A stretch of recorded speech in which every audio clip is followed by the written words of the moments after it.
In this video, we'll see how we can use conditional probability to make inferences. As part of this, we'll discuss the ideas of specificity and sensitivity for a test. Inference is the process by which we come to know about an event that is not directly observable, using some evidence. For those of you who have taken a statistics class before, the big ideas of hypothesis tests and confidence intervals are all inference techniques. We won't be touching on those ideas in this class, but rather focusing on some conditional probability calculations that can still help us engage in inference. To understand the idea of inference, let's take a look at the example of mammograms. Mammograms are used to screen for breast cancer. Breast cancer is the most common form of cancer for women and second most common of cancer-related mortality. Because of this, being able to detect breast cancer is an important goal in the medical community. But in general, most diagnostic tools are not perfect. They may sometimes produce positives when a person does not have breast cancer, and negatives when a person does actually have breast cancer. We then want to know, if you get a positive screening, how likely is it that you actually have breast cancer? Or, if you get a negative screening, can you be confident that you don't have breast cancer? The answers to these questions help us to decide whether mammograms should be recommended medical care. In order to answer these questions, we need more information about breast cancer rates and mammogram results. Mammogram recommendations have been up for debate for women ages 40 to 50, so we'll focus on this age group. For women 40 to 50, there is a 0.8% breast cancer rate. For women with breast cancer, a mammogram accurately detects breast cancer 90% of the time.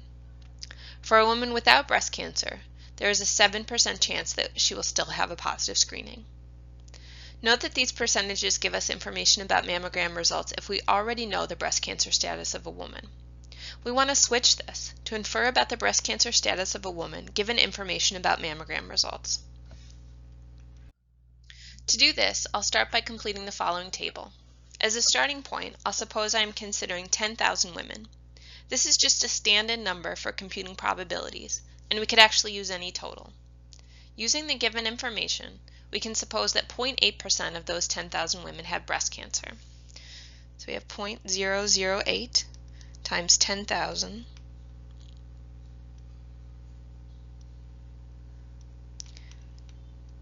is equal to 80. And 99.2% of those 10,000 do not. So 0.992 times 10,000 is equal to 9,920. We can then add this information to the table. So we have a total of 80 women with cancer and 9,920 without. Of the 80 women predicted to have breast cancer, 90% will receive a positive screening. So we can compute 0.9 times 80 is equal to 72. So we get 72 positive screenings for those 80 women, and the remaining 8 receive a negative screening. Applying the same reasoning to those without breast cancer, we know 7% of women without breast cancer get a positive screening. So we have 0.07 times 9,920, which comes out to be 694. I'll add that to the table as well. And then the remaining 9,226 women receive a negative screening. Using this information, we can fill in the remaining entries in the table. 72 plus 694 comes out to be 766. Women in total receive a positive screening, and 8 plus 9,226, or 9,234 women receive a negative screening. Now we're ready to address whether or not mammograms should be recommended for this age group. If you get a positive screening, how likely is it that you actually have breast cancer? This is asking for a conditional probability, the probability that you have breast cancer given a positive screening.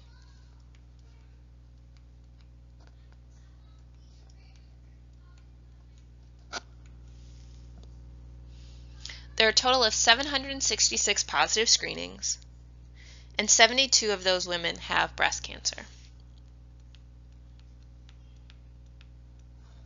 This comes out to be 0.094. That is, if you receive a positive screening result from the mammogram, there's a 9.4% chance that you actually have breast cancer.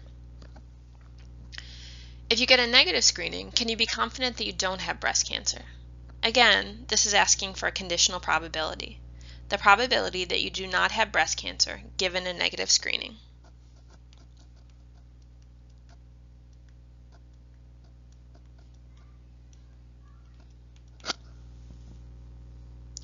There are 9,234 negative screenings, and of those, 9,226 don't have breast cancer.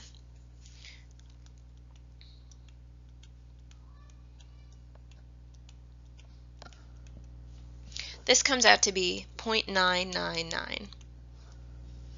In other words, if you receive a negative result from the mammogram, there's a 99.9% chance that you do not have breast cancer.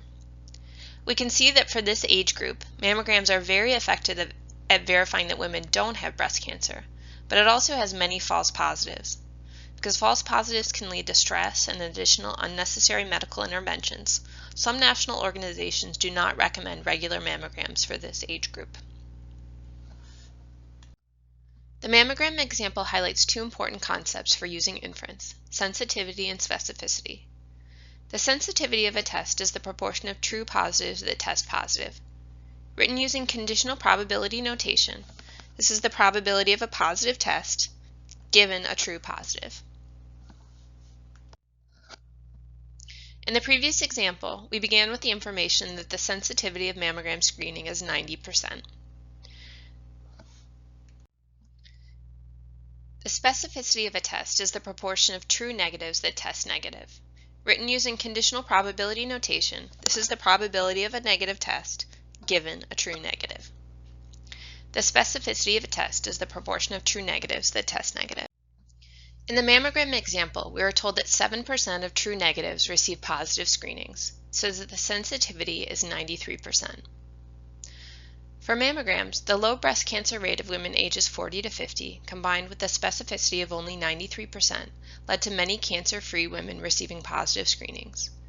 In the activity for this material, you look at an age group with a higher incidence rate to see how these calculations change.